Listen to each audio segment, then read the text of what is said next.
kasih dan sayang.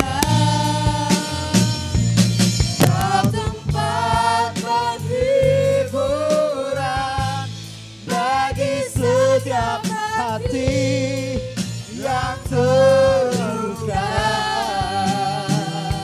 Sungguh indah Kau Tuhan, menara perlindungan.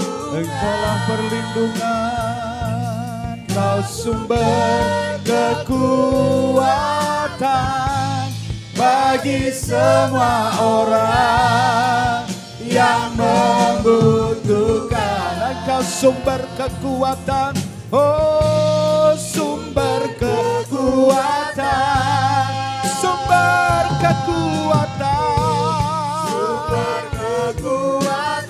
sekali lagi sumber kekuatan, sumber kekuatan bagi semua orang yang membutuhkan. Haleluya, haleluya, haleluya, haleluya. Engkaulah sumber kekuatan kami Tuhan. Tidak ada yang lain. Maka sore pagi hari ini kami datang ke tempat yang tepat, yaitu datang ke rumah Tuhan. Karena kami yakin dalam rumah Tuhan kami akan mendapat kekuatan yang baru. Kami akan mendapatkan kasih-Mu yang besar dan perlindungan-Mu yang nyata Tuhan. Terima kasih Tuhan. Inilah pengagungan umat-umat-Mu, pujian umat-umat-Mu. Kami serahkan semuanya ke dalam tangan kuasa Tuhan. Kiranya Engkau dapat disenangkan, diagungkan, dan Engkau senang dengan puji-pujian yang kami naikkan. Terima kasih Tuhan, sebentar kami akan mendengarkan firman Tuhan. Urapi hamba-Mu dan berkati hamba-Mu yang ada di depan ini. Bahkan jemaat-Mu yang mendengarkan, mereka mendapatkan berkat kemurahan Tuhan. Terima kasih Tuhan Yesus Kristus, kami mengucap syukur. Kami sambut firman-Mu di dalam nama Tuhan Yesus Kristus. Semua berkata, amin. Puji Tuhan Bapak Ibu. Baik Bapak Ibu, dalam 2 minggu ini kita akan mendengarkan firman Tuhan dengan seri iman dan ujian ya. Jadi kalau ada hubungannya dengan iman dan ujian, pasti hubungannya ada dengan yang namanya masalah ya. Ini bagian yang pertama, nanti minggu depan kita akan belajar bagian yang kedua Bapak Ibu. Karena Alkitab itu memberitahu segala sesuatu kepada kita dan Alkitab itu mengajar kita kepada hal-hal yang baik. Nah Bapak Ibu, kalau kita bicara masalah, berarti identik dengan apa? Peristiwa, betul tidak? Ya, kalau kita bicara peristiwa, identik dengan kejadian. Kejadian identik dengan hal baik, hal buruk. Nah, apakah hal baik, hal buruk itu bisa menjadi masalah? Bisa. Ya, punya uang bisa jadi masalah? Bisa. Enggak punya uang? Apalagi Bapak Ibu, ya. Jadi semua orang yang hidup di bawah kolong langit ini tidak ada yang tidak punya masalah. Maka kita sering bertanya, mengapa hal ini terjadi pada diriku, bukan terjadi pada dia. Pertanyaan kedua kadang kita berkata, kenapa kok dia mengalami seperti itu, saya tidak. Yang ketiga, jangan sampai saya mengalami hal yang demikian. Nah, pertanyaan-pertanyaan itu selalu ada dalam kehidupan kita Bapak Ibu. Dan kita menyimpulkan mengapa Tuhan mengizinkan masalah, persoalan, kejadian, peristiwa itu terjadi dalam kehidupan saya dan Bapak Ibu Saudara semua. Nah, oleh sebab itu Bapak Ibu, saya percaya ketika kita ada masalah, ada persoalan, kita justru akan semakin dekat dengan Tuhan. Dan kalau masalah itu diizinkan, persoalan itu diizinkan datang kepada kita, pasti ada maksud Tuhan. Saya sering khotbah Roma 8:28. Masih ingat saudara Roma 8:28 ngomong apa? Allah turut bekerja dalam segala sesuatu untuk mendatangkan ingat ayat itu Bapak Ibu. Bahkan saya enggak apa-apa dipanggil Mr. Roma 8:28 saudara ya. Karena memang ayat itu betul-betul ayat kehidupan Bapak Ibu. Dan itu yang terjadi sebenarnya. Masalah diizinkan, ada maksud Tuhan. Indonesia sekarang sedang tidak baik-baik saja, betul? Gereja Tuhan juga sedang tidak baik-baik saja. Indonesia sedang ada demo di seluruh Indonesia. Gereja Tuhan beberapa tempat ibadah dipersekusi. Beberapa persekutuan dibubarkan. Artinya kita sedang dalam keadaan tidak baik-baik saja dan itu yang dikatakan masalah, peristiwa, kejadian, persoalan. Kita tetap harus menghadapinya. Nah firman Allah Bapak Ibu, mari kita lihat maksud dan tujuan masalah itu diizinkan. Ya, ini bukan cobaan ya, ini kita anggap sebagai memang Tuhan izinkan untuk maksud-maksud tertentu. Mari kita lihat dalam kitab Ibrani Bapak Ibu. Dalam kitab Ibrani pasal yang ke-12, saya sering khotbahkan ini tapi dalam konteks yang lain. Saya pernah bicara ini tentang perjuangan iman. Bahkan ketika di tempatnya almarhum Mbah Temo saya juga khotbahkan ini tetapi dengan konteks yang berbeda. Nah saat ini saya hubungkan dengan masalah persoalan kita. Mari kita lihat alangkah lebih baiknya kalau kita baca dari ayat 1, ayat 2 dan seterusnya sampai ayat yang ke-6 Bapak Ibu ya. Kita akan bergantian. Sebenarnya yang kita baca ayat 2, ayat 5, ayat 6. Tapi kita lebih bagus kalau kita baca 6 ayat ini. Saya baca ayat 1, Bapak Ibu ayat yang kedua. Karena kita mempunyai banyak saksi bagaikan awan yang mengelilingi kita. Marilah kita menanggalkan semua beban dan dosa yang begitu melekat pada kita. Dan berlomba dengan tekun dalam perlombaan yang ada di depan kita.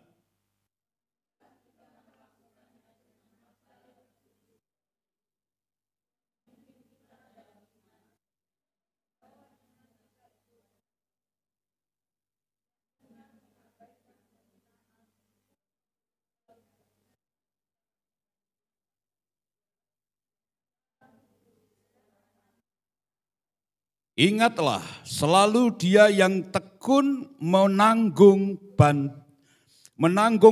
saya membaca dari terjemahan baru Bapak Ibu, jadi agak berbeda sedikit ya. Ini terjemahan yang terbaru, Alkitab yang terbaru. Sampai ayat berapa tadi?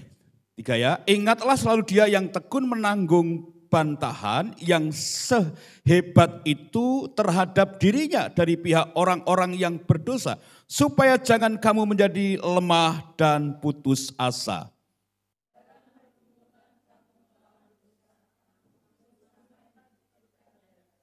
Kamu sudah lupa akan nasihat yang berbicara kepada kamu seperti kepada anak-anak.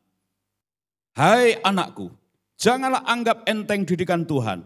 Dan janganlah putus asa apabila engkau diperingatkannya.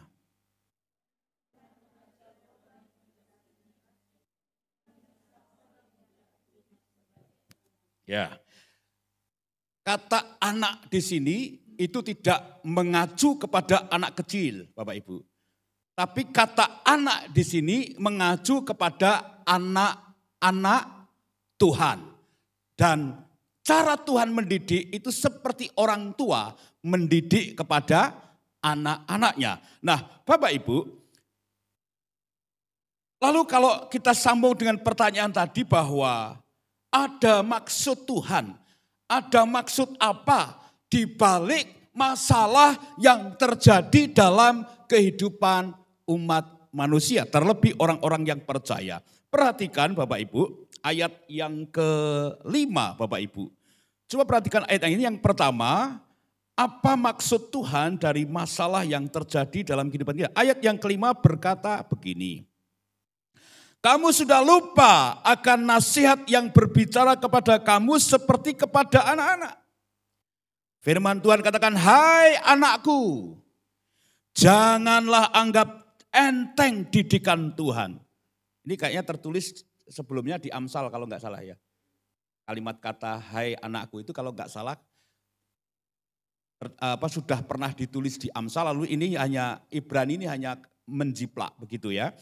Hai anakku, janganlah anggap enteng didikan Tuhan dan janganlah putus asa apabila engkau diperingatkannya. Nah, yang pertama maksud Tuhan Bapak Ibu ketika persoalan terjadi yaitu Dia sedang mendidik kita. Sudah sampai di lain 1D. Ya. Tuhan sedang mendidik kita atau bentuk daripada didikan Tuhan. Jadi kalau masalah itu datang, itu adalah bentuk daripada didikan Tuhan. Nah, Tuhan itu bisa mendidik kita, itu bisa melalui peristiwa atau kejadian, Bapak Ibu. Ya, peristiwa atau kejadian. Didikan Tuhan itu bisa juga dengan tongkat, pecut kalau orang Jawa bilang, bisa dengan cambuk. Didikan Tuhan itu juga bisa sebuah ajaran atau pengajaran bagi kita. Nah, Bapak Ibu yang dikasih Tuhan, kalau kita sebagai anak-anak kita, sebagai orang tua punya anak yang beling, lalu kalau kita sebagai orang tua yang mengasihi anak kita akan apa saudara? Menegur, memarahi. Itu bentuk apa? Kita sedang mendidik dia. Kenapa Bapak Ibu kalau nyangoni anak kita yang masih SD, kenapa hanya disangoni 5.000? Enggak disangoni 50.000? Karena mendidik supaya menghormati apa? Uang dan supaya menggunakannya dengan secukupnya. Jadi Bapak Ibu bukan berarti kita pelit. Tapi coba apa anggapan anak kita? Papaku pelit, mamahku pelit, ngasih saku cuman sedikit. Padahal temanku sangunya sekian. Padahal orang tua sedang apa? Mendidik. Nah itu gambarannya, nanti bisa kesana lagi juga ya penjelasannya. Nah tapi dalam konteks ini arti kata bentuk didikan Tuhan itu, jadi gini, ketika kita sedang ada persoalan, ya anggaplah itu sebagai suatu pengajaran. Untuk belajar ulang. Firman Tuhan katakan keledai kalau dia jatuh di lubang yang sama, dia tidak akan jatuh lagi. Nah ini di terjemahan biasa ya, terjemahan baru.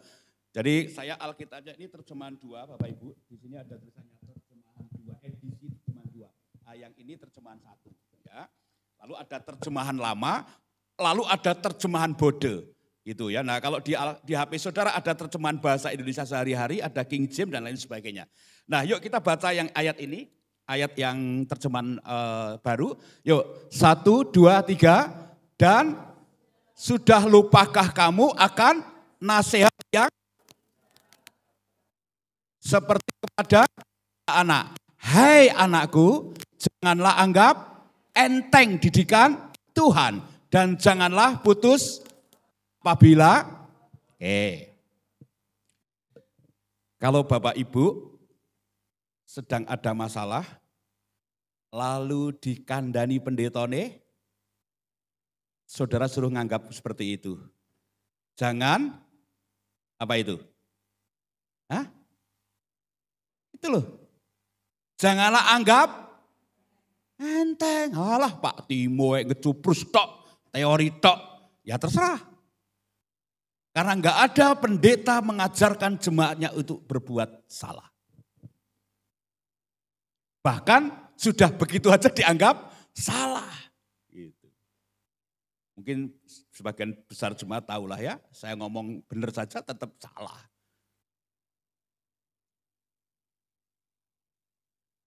Dan masalah itu bisa melalui peristiwa dan kejadian. Dan Tuhan mengajak untuk kita menjadikan itu sebuah pelajaran atau didikan.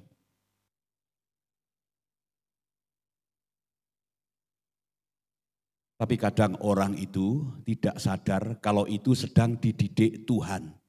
Dan akhirnya malah bersungut-sungut menyalahkan orang lain. Berapa banyak kasus orang keselio hanya gara-gara apa? Apa ini? Lidah atau mulut.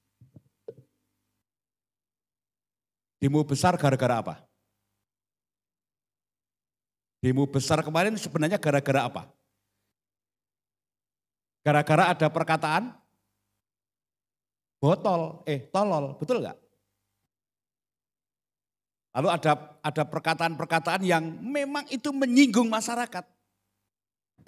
Dan akhirnya apa? Dimatiin dulu aja. Dan akhirnya apa? Rumahnya dijarah, dibakar. Nah kalau sudah seperti itu, yang melakukan mestinya mengambil apa? Pelajaran.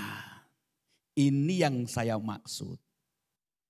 Jadi kalau Bapak Ibu sedang menghadapi masalah, ambil pelajaran di balik masalah itu.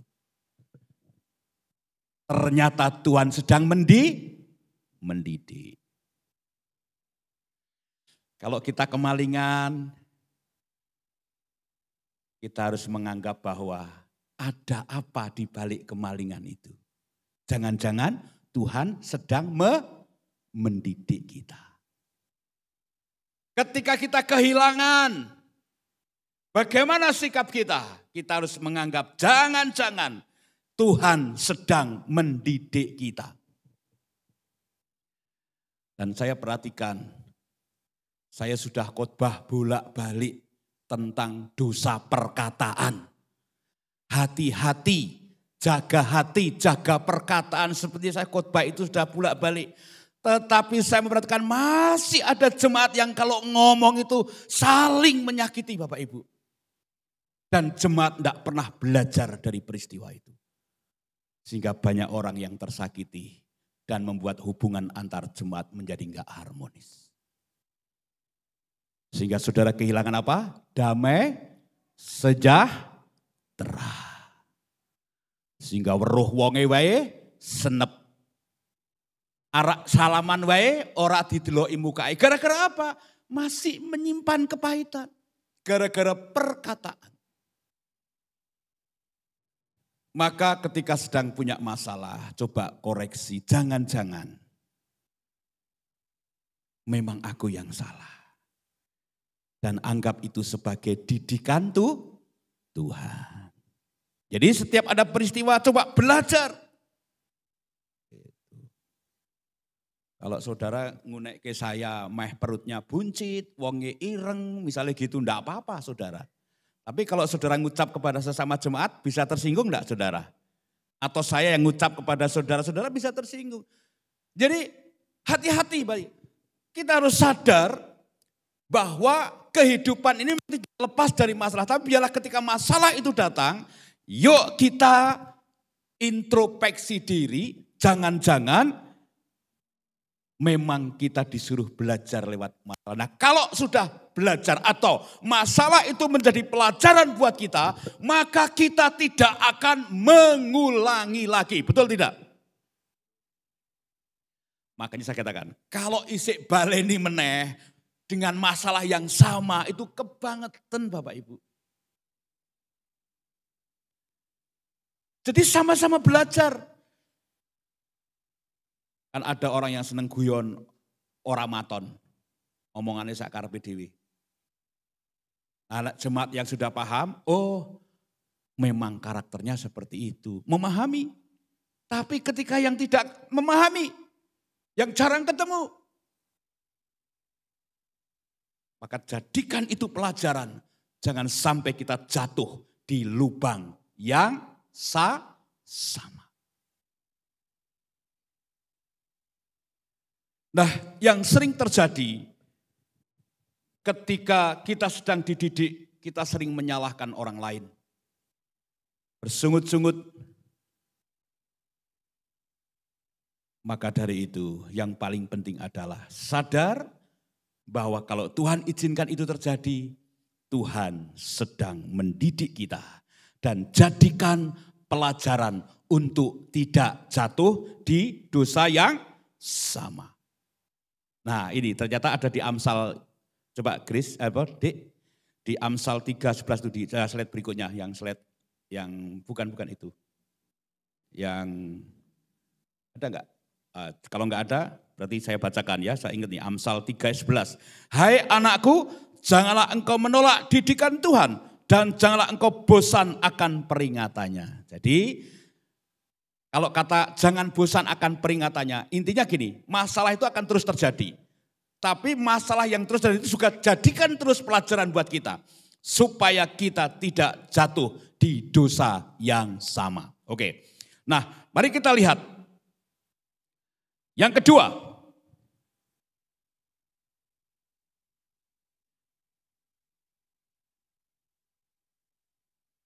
sebelum masuk kedua, coba slide berikutnya ada enggak sih?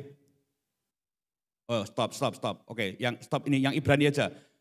Tahan di situ atau itu enggak apa-apa. Cuman saya jelaskan untuk di poin yang pertama tadi Bapak Ibu, ini supaya ayatnya enggak ketinggalan karena ini penting ya tentang didikan ini. Coba dibuka Amsal 19 ayat 20. Saya akan terjemahkan dalam beberapa bahasa Alkitab supaya saudara memahami ayat ini. Coba Amsal 19 ayat 20. Ya, Amsal 19 ayat 20, yang ada HP, ada Alkitabnya boleh dibuka ya. Ini tidak ada di PowerPoint tapi ada di catatan saya. Amsal 19 ayat 20 berkata begini, terjemahan baru atau terjemahan yang Bapak Ibu punya. Dengarkanlah nasihat dan terimalah didikan supaya engkau menjadi bijak di masa depan. Perhatikan. Ketika saudara menghargai setiap masalah persoalan itu sebagai didikan Tuhan, maka itu akan membuat Bapak Ibu menjadi bijak ke depannya. Dalam terjemahan NIV, dengarkanlah nasihat dan terimalah disiplin. Ada kalimat kata disiplin. Kadang Tuhan itu mendisiplin kita supaya kita jadi lebih baik. Bahasa Indonesia sehari-hari, dengarkanlah nasihat dan terimalah didikan agar engkau menjadi bijak dalam sisa hari-harimu. Tidak begitu signifikan ya kacanya ya. Coba terjemahan CSB. Dengarkanlah nasihat dan terimalah petunjuk. Ada kalimat kata dengarkanlah atau lihatlah petunjuk Bapak Ibu. Jadi ketika saudara sedang ada masalah, justru ambil pelajaran. Siapa tahu di situ Tuhan sedang memberikan petunjuk.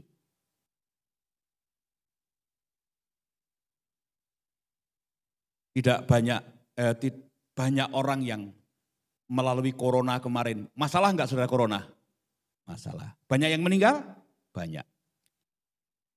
Banyak yang bangkrut? Banyak.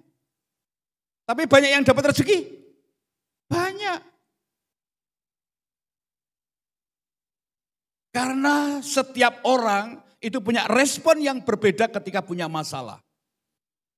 Kalau masalah itu dianggap menjadi didikan Tuhan, petunjuk Tuhan untuk kita berhasil, kita akan berhasil. Sebagai petunjuk untuk supaya kita hidup dengan bijak, maka kita akan jadi orang yang bijak. Masalah apapun. Ya, sekarang baru yang kedua ya. Ayat 6. Ini yang kedua, kembali ke Ibrani. Dikatakan, karena Tuhan menghajar orang yang dikasihinya dan ia mencambuk orang yang diakuinya sebagai anak. Ingat Bapak Ibu, ketika saudara diizinkan masalah terjadi, sebenarnya Allah itu mengasihi kita. Ya, sebenarnya karena Allah sedang mengasihi kita. Dianalogikan kita tuh sebagai anak yang berbuat kesalahan lalu dicambuk oleh bapak kita. Lalu dipecut atau dipukul oleh bapak kita atau orang tua kita.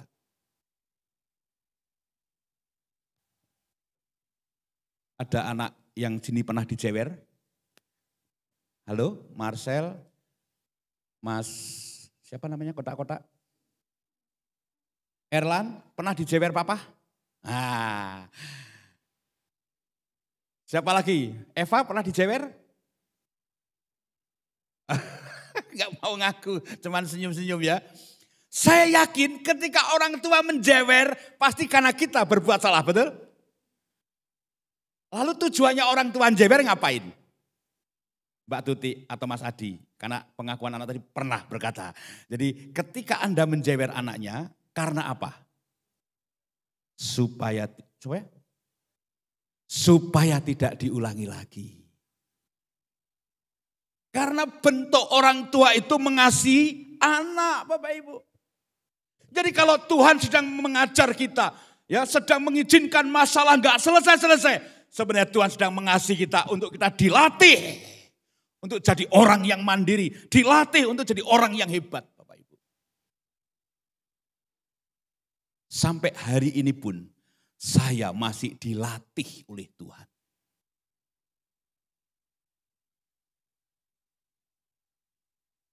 Bapak Ibu,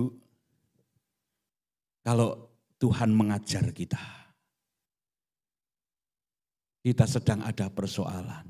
Ingat, di balik itu maksud Tuhan adalah Dia ingin menunjukkan bahwa Dia mengasihi kita, Bapak Ibu.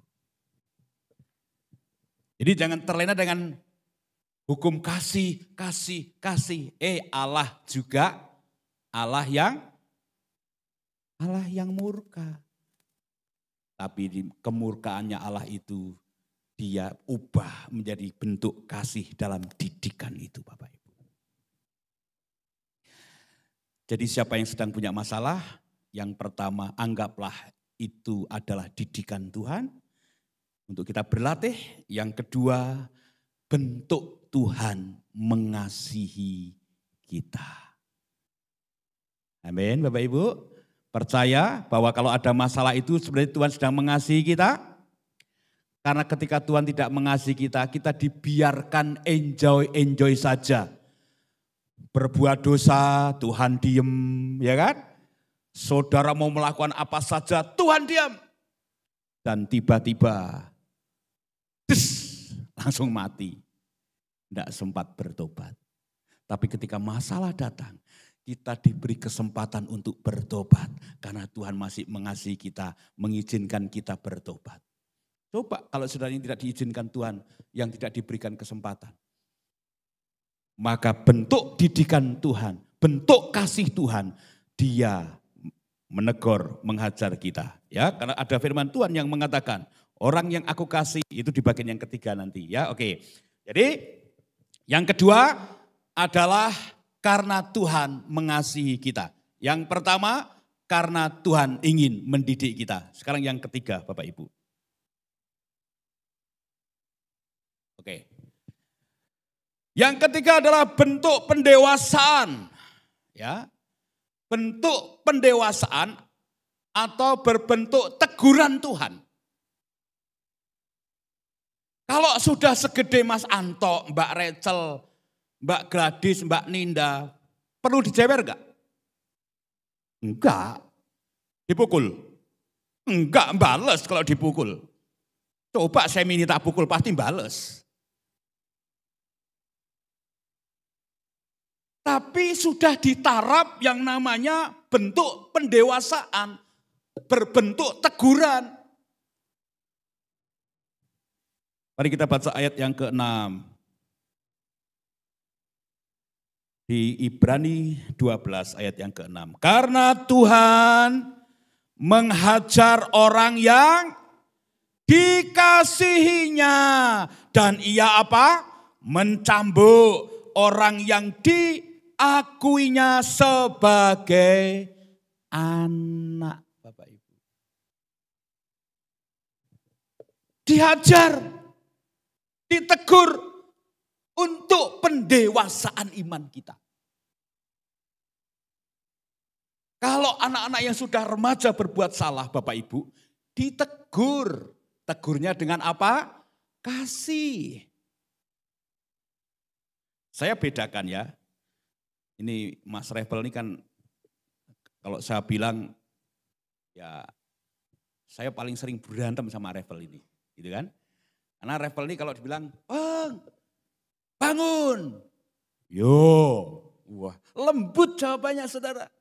Tapi enggak bangun. "Bang, ini Minggu, ayo cepat bantuin papa ngidupin LCD dan lain sebagainya." Yo, gitu. Udah berbeda jawabannya saudara. Begitu 3 kali, "Bang, cepat bangun, suruh bangun." Habis begitu saudara. Nah, kalau sudah itu yang keempat kali. Saudara, saya datang, saya bilang, "Bangun enggak?" Yo, langsung ke kamar mandi. Sudah tahu ya, ketika dibentak, yo. Ketika diteriaki, yo. Ketika dengan halus, bangun enggak? Kalimat kata bangun dengan tatapan mata yang yo rodok-rodok piye gitu saudara. Wah gitu saudara, langsung dia lari ke kamar mandi saudara. Kalau dulu waktu masih kecil, 1, bangun enggak? 2, rak bangun. 3, keplak saudara, bak gitu baru bangun. Tapi sekarang udah besar. Tuhan mendidik dengan cara yang penuh kasih. Ya, orang yang aku kasih kata firman, aku tegur dia. Aku hajar dia. Hajarnya dengan kasih. Kita punya bingkai firman Allah. Bukan mengajar pakai rotan lagi, pakai besi lagi, bukan. Tapi dengan kasih. Ajar dengan nilai-nilai kerajaan Allah. Ajar dengan nilai-nilai kehidupan dengan contoh-contoh. Itu. Yang sederhana saja. Misalnya ini contoh loh Bapak Ibu ya, jangan tersinggung ya. Jangan ngerokok. Bapak Ibu ngerokok kok. Ini contoh. Terus cara mendidiknya gimana? Supaya dia nggak ngerokok. Ya bapaknya berhenti merokok. Baru berkata jangan ngerokok nak. Betul tidak? Itu logikanya sederhana sekali. Jangan suka marah-marah. Lah bapak ibu ewe suka marah-marah kok. Ya anaknya mesti meniru apa yang terjadi di rumah itu Bapak Ibu. Jadi mari kita harus tanggap lansas mito ketika Tuhan sedang mengajar kita. Karena Tuhan sebenarnya sedang mengasihi kita dan Tuhan ingin mendewasakan kita sebagai jemaat yang dewasa. Ayat yang terakhir saudara. Mazmur 31 ayat 6 berkata, "Ke dalam tangan-Mulah kuserahkan nyawaku. Engkau membebaskan aku ya Tuhan Allah yang setia." Pada akhirnya mari kita serahkan seluruh persoalan kita kepada Tuhan. Karena Tuhan itu mendidik, ya, mengajar kita, menegur kita. Karena dia mengasihi kita dan semua maksud yang Tuhan tujukan untuk mendewasakan kita. 1 Petrus 1 ayat 7. Setiap masalah yang kita hadapi itu akan membentuk kita menjadi semakin murni di hadapan Tuhan. Nah kita jelaskan besok. Nah 1 Petrus dan Ayub kita akan jelaskan besok minggu depan. Tuhan Yesus memberkati. Nah baik Bapak Ibu. Terima kasih Tuhan Yesus buat firman-Mu yang sudah hamba dengar. Kiranya Tuhan memberkati firman Allah yang sudah hamba sampaikan dan tertanam dalam hati kami jemaat-Mu yang dikasihi Tuhan. Dalam nama Yesus, haleluya. Amin. Bapak Ibu, pagi hari ini kita akan masuk dalam penyerahan anak. Kamu mau ngapain? Di bawah sana. Kita akan masuk dalam penyerahan anak, Bapak Ibu.